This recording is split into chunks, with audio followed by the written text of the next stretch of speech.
Some people come into your life as blessings, others, lessons, and some, they are the storm before your breakthrough. But you got to recognize the difference. Energy is a language that speaks louder than words. It doesn't stutter, it doesn't sugarcoat, and it never lies. You felt it before you walk into a room and something feels off. You meet a person and your gut tightens just a little. You don't know why, but deep down you do. That feeling is your intuition, your soul recognizing something your mind hasn't caught up to yet. Too often we ignore it. We explain it away, tell ourselves we're overthinking, or let emotions override what's right in front of us. But energy doesn't lie. Every person you interact with carries a certain energy. Some people uplift you, inspire you, and make you feel lighter just by being around them.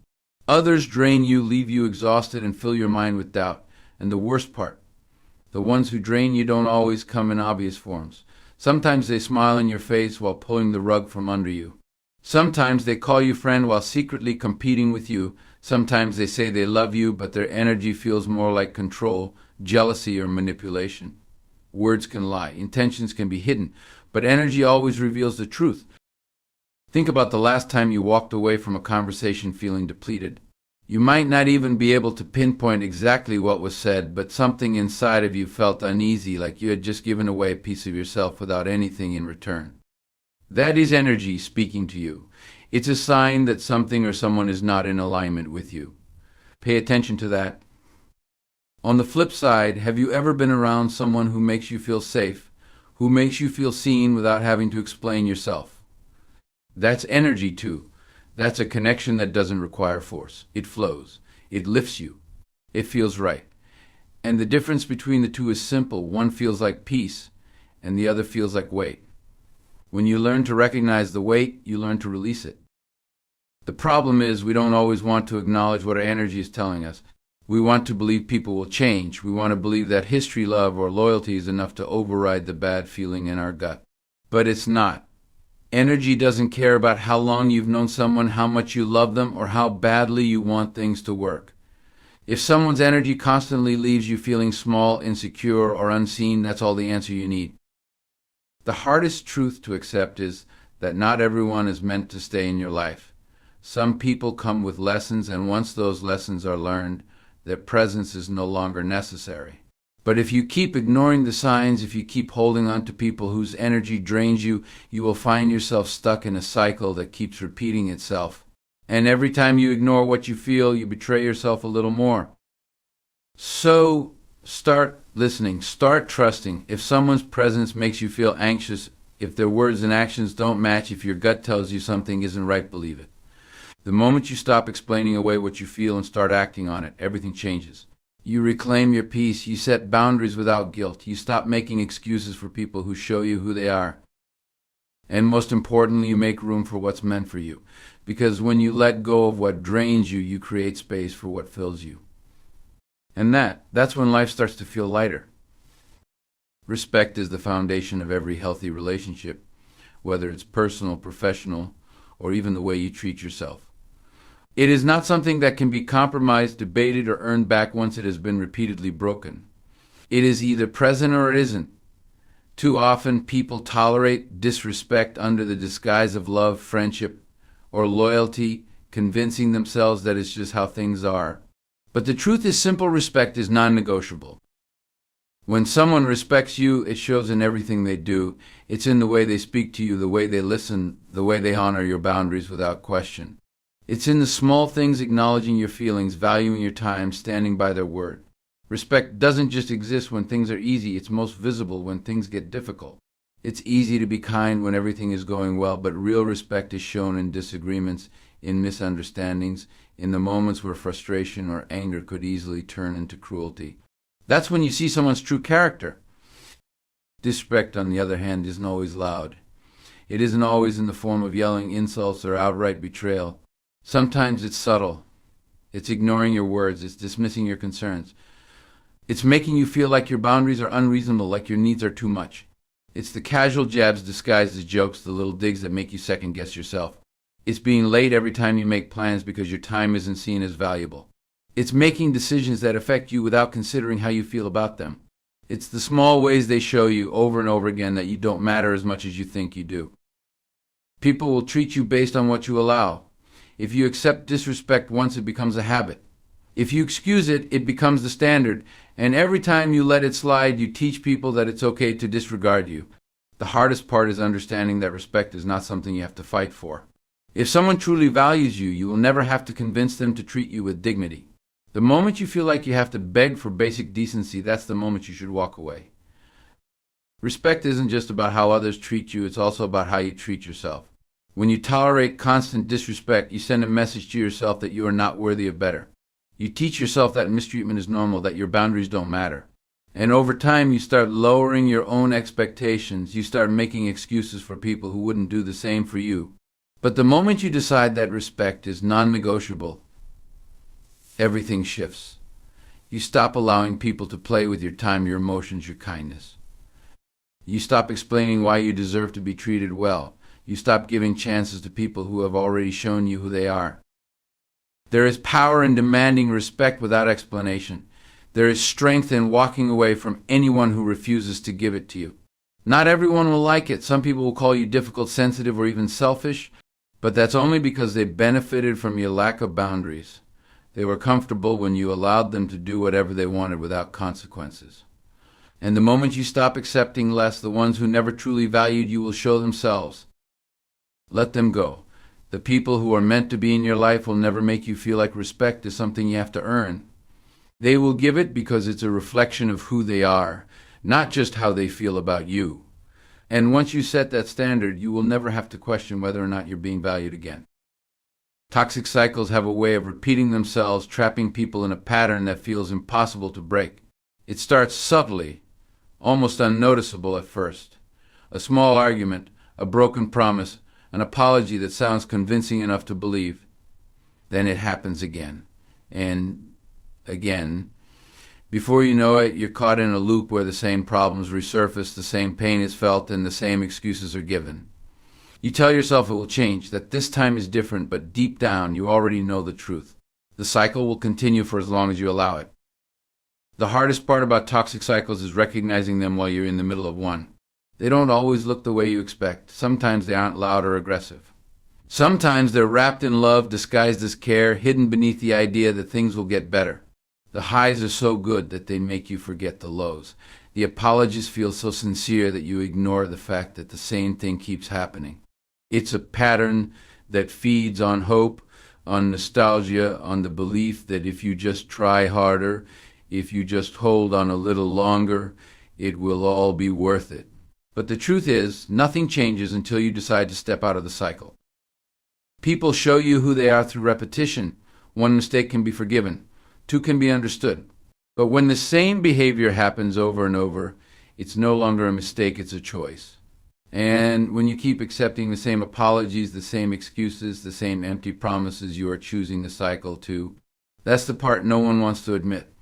Breaking a toxic cycle isn't just about realizing someone else won't change, it's about realizing that you have to.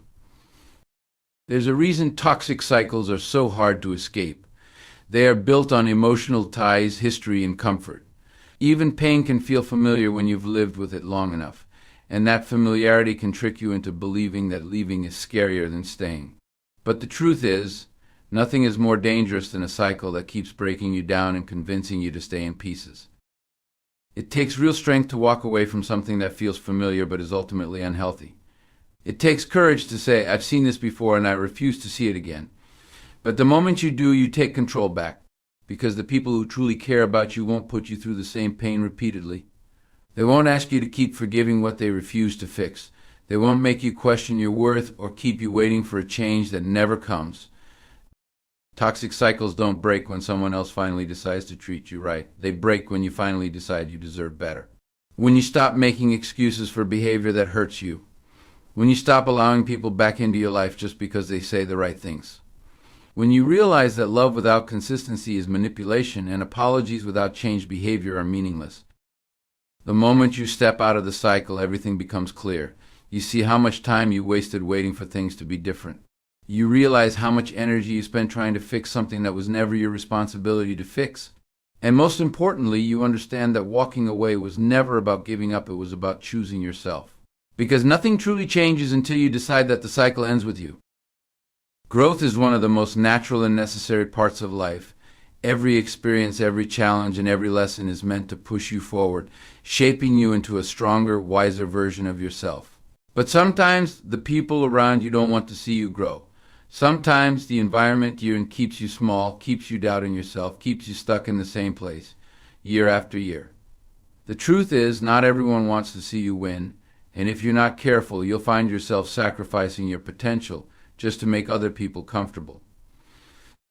The people you surround yourself with either push you forward or hold you back. Some people inspire you, challenge you, and make you believe in yourself in ways you never thought possible.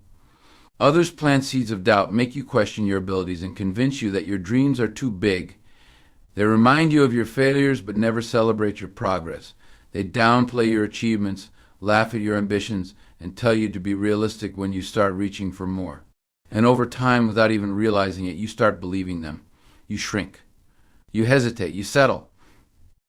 Growth requires stepping into the unknown, and not everyone can handle that. Some people fear change, not just in their own lives, but in yours. Because the moment you start growing, they feel exposed.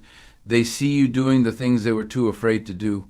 They see you becoming the version of yourself that they were never willing to fight for in their own lives. And instead of being inspired, they resent you for it.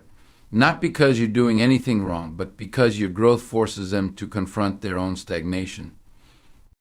This is why some relationships feel like chains. It's why certain friendships, certain environments, certain mindsets feel suffocating. Because deep down, you know you are capable of more, but you are surrounded by people who want you to believe that more isn't meant for you. They like you where you are predictable, easy to control, never outgrowing the role they assigned you. And if you allow it, they will keep you there forever. You were not meant to stay in the same place. Comfort is dangerous when it becomes a prison. It may feel safe, but safety without growth is just slow decay. And the longer you stay around, lies and deception have a way of poisoning everything they touch. They don't just break trust, they break people. They turn something that was once strong into something fragile, something that was once real into something fake. The worst part is, deception rarely starts big. It begins with small things, little white lies, half-truths, details left out just enough to manipulate a situation. And before you know it, you're caught in a web where nothing feels certain, where every word needs to be questioned, where you no longer know what's real and what's just another carefully constructed illusion. Trust is not built on words alone. Anyone can say the right things, but it's their actions that reveal the truth.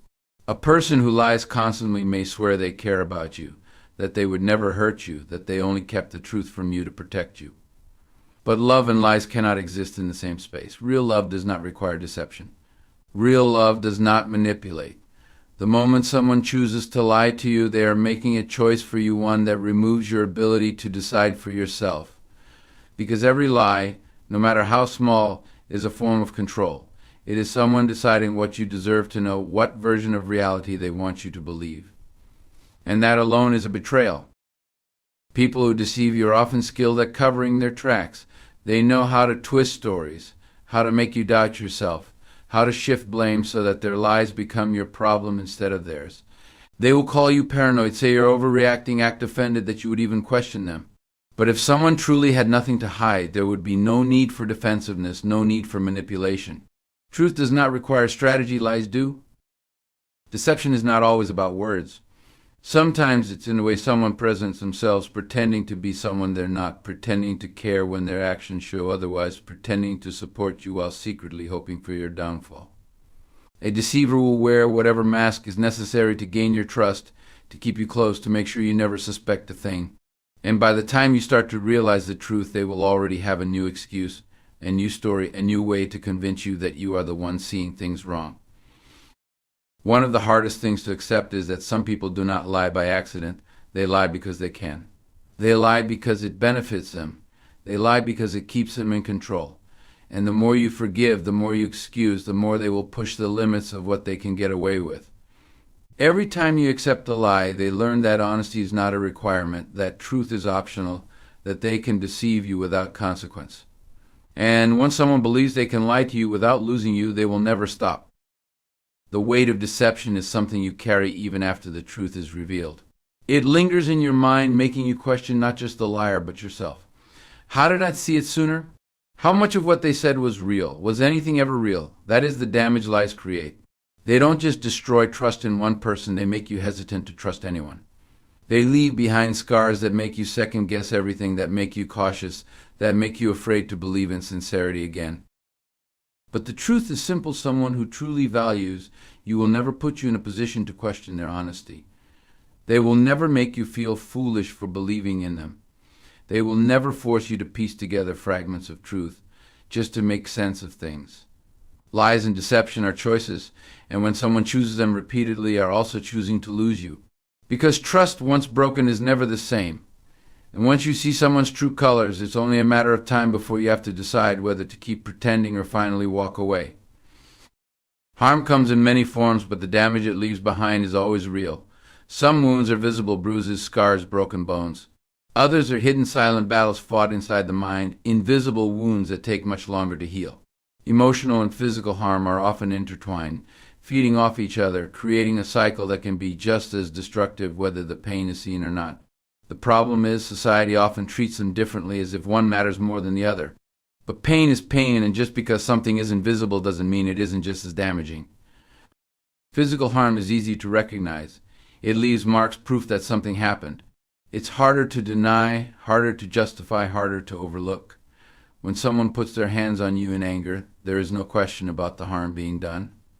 There is no way to twist it into something else. It is what it is: an act of violence, a display of control, a moment meant to break you down. The body may heal, but the betrayal lingers, the fear remains, and the scars left behind serve as reminders of moments that should have never happened. Emotional harm, however, is much more complex. It doesn't always come with proof. There are no bruises to point to, no physical evidence that something is wrong. It works in subtle ways: words meant to belittle you, silence meant to punish you, manipulation that makes you question your own reality. Emotional harm seeps into your thoughts, reshaping how you see yourself, making you doubt your worth, making you feel like the pain is your fault. It's the constant feeling of walking on eggshells, never knowing when the next blow, verbal or otherwise, will come. The danger of emotional harm is that it's easy to dismiss. It's easy to tell yourself it's not that bad. It's easy to believe the apologies, to convince yourself that you're being too sensitive, to downplay the pain because there's nothing visible to prove it. But emotional wounds can be just as deep as physical ones, sometimes even deeper. They don't just fade over time, they shape you. They affect the way you trust, the way you love, the way you see yourself and the world around you. And the longer you stay in a harmful situation, the harder it becomes to separate who you are from the pain you've experienced. Both forms of harm come down to control. Whether through physical force or emotional manipulation, the goal is the same: to break you, to make you feel powerless, to keep you in a place where you believe there is no escape. That is why the cycle repeats. That is why so many people stay in situations they know are harmful. Because harm, especially when it's emotional, makes you question yourself. It makes you believe that maybe you deserve it, that maybe you are the problem, that maybe leaving isn't an option. But it is. It always is. Healing from harm, whether physical or emotional, is a long process. It requires unlearning the lies you've been told, reclaiming the parts of yourself that were broken, and realizing that none of it was ever your fault. It means understanding that love should never hurt, that respect is non-negotiable, that no one who truly cares about you will ever make you feel small, afraid, or unworthy. And most importantly, it means knowing that you have the power to walk away. Because no matter how much harm has been done, you are not meant to live in pain. You are meant to heal, to grow, and to never again accept less than what you deserve. Manipulation and control are some of the most toxic forces in any relationship, whether it's with a partner, a friend, a family member, or even a workplace. They work silently, creeping in under the disguise of love, concern, or authority, making you feel like the problem isn't them, it's you. Manipulation isn't always obvious, and control doesn't always look like force. Sometimes it's subtle, dressed up as care, disguised as guidance, hidden behind words that sound reasonable but leave you feeling trapped. The scariest part is that most people don't realize they're being controlled until it's too late. Manipulation works through guilt, fear, and doubt. A manipulator knows exactly how to twist words, how to make you question yourself, how to make you feel responsible for things that aren't your fault. They rewrite reality, shifting blame, making excuses, painting themselves as the victim even when they are the ones causing harm. And because they know how to make their words sound convincing, you start to believe them. You start second-guessing yourself, wondering if maybe you are overreacting, if maybe you do owe them another chance, if maybe they really do have your best interests at heart. Control comes in many forms, and it's not always loud or aggressive. It can be quiet, patient, calculated. It's the person who slowly isolates you from your friends, making you feel like they are the only one who truly understands you. It's the partner who convinces you to change the way you dress, the way you speak, the way you think, all under the pretense of helping you. It's the friend who makes you feel guilty every time you do something without them, planting seeds of doubt in your mind about the people around you. It's the boss who dangles opportunities in front of you, making you feel like you must tolerate their behavior to succeed. One of the most dangerous aspects of manipulation and control is that they don't always feel like abuse. They feel like obligation, like responsibility, like love wrapped in conditions. A manipulator doesn't need to raise their voice to control you. They just need to make you afraid of what will happen if you don't comply. They don't need to force you to stay. They just need to make you believe that leaving isn't an option. And once they have that power over your mind, they don't need to lift a finger. You will keep yourself trapped, all while thinking you made the choice on your own. The signs are always there if you look closely. The constant guilt you feel when you say no. The anxiety that comes with trying to set a boundary, the exhaustion of always being the one to apologize even when you did nothing wrong. The way your world slowly becomes smaller, revolving around their needs, their emotions, their approval. And the deeper you fall into it, the harder it becomes to see a way out. Because that's the whole point of manipulation, to make you believe that freedom is impossible. But the truth is, control only works if you allow it. The moment you recognize the manipulation, the moment you stop playing by their rules, the moment you realize you don't have to explain yourself for wanting to be treated with respect, that's when the power shifts. A manipulator cannot survive without your doubt. The second you start trusting yourself, questioning their words, making choices for yourself instead of for them, the control begins to break. Walking away from manipulation and control is not easy. It takes strength to see through the lies, to break the cycle, to stand firm even when they try to pull you back in. But once you do, you realize just how much of yourself you had to lose to keep them happy. And once you get your power back, you will never give it away again. One-sided effort is one of the most exhausting and unfulfilling experiences in any relationship. Whether it's a friendship, a romantic relationship, or even a professional connection, effort should never be the responsibility of just one person. When you are the only one reaching out, the only one making plans, the only one trying to keep things together, it starts to feel less like a connection and more like a burden.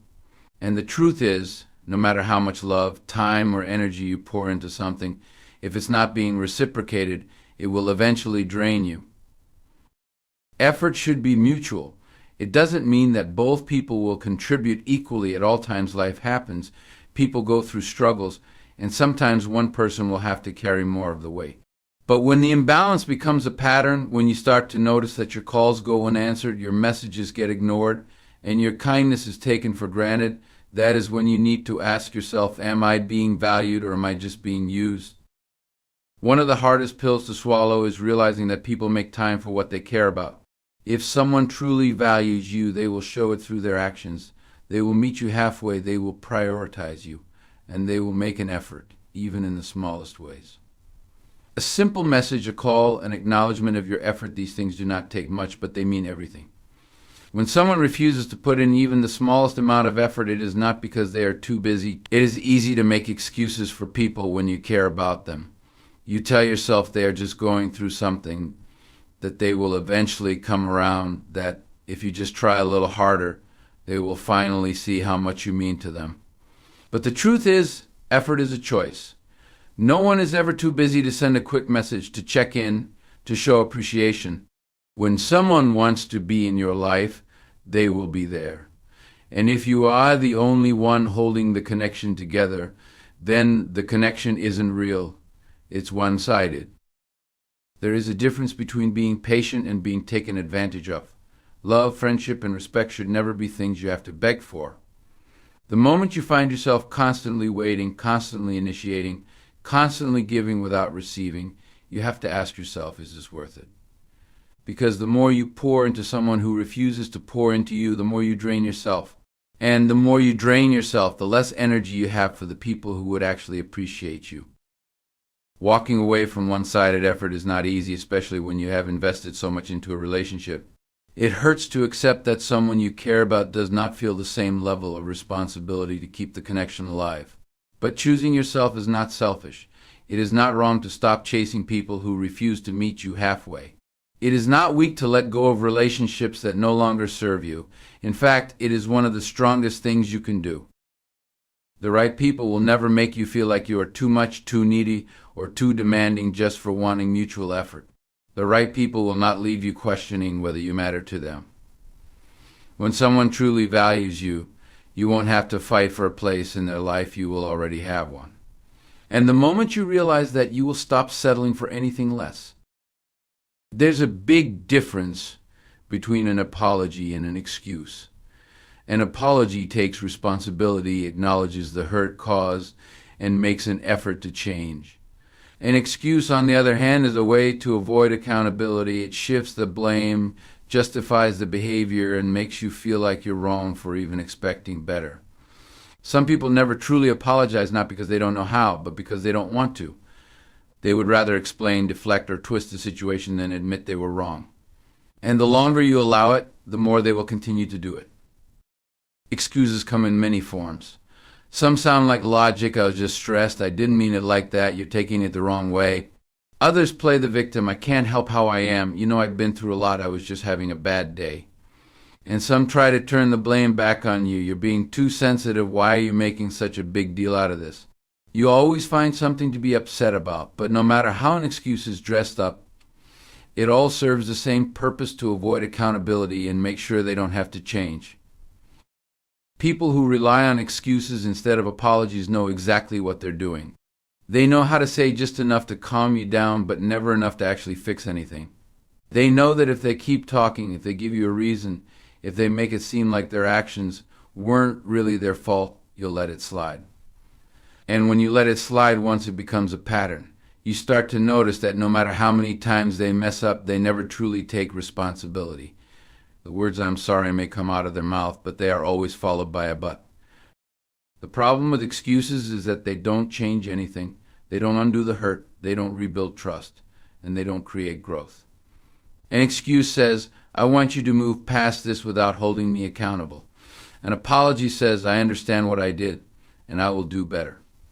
If someone is always giving you excuses instead of real apologies, they are showing you that your feelings do not matter as much as their comfort. They would rather keep doing the same thing than make an effort to change, and that is a dangerous cycle to be caught in. At some point, you have to stop accepting excuses. You have to stop allowing people to get away with half-hearted explanations that don't come with any real effort to do better. You have to stop letting "I didn't mean it" be enough when the damage has already been done.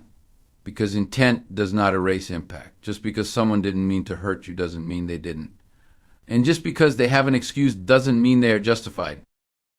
A real apology comes with change. It is not just words, it is action. It is recognizing the mistake, understanding why it was wrong, and making sure it doesn't happen again.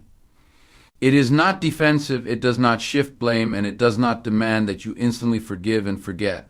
When someone truly cares about you, they won't just offer excuses. They will own their actions, acknowledge how they hurt you, and take steps to make things right.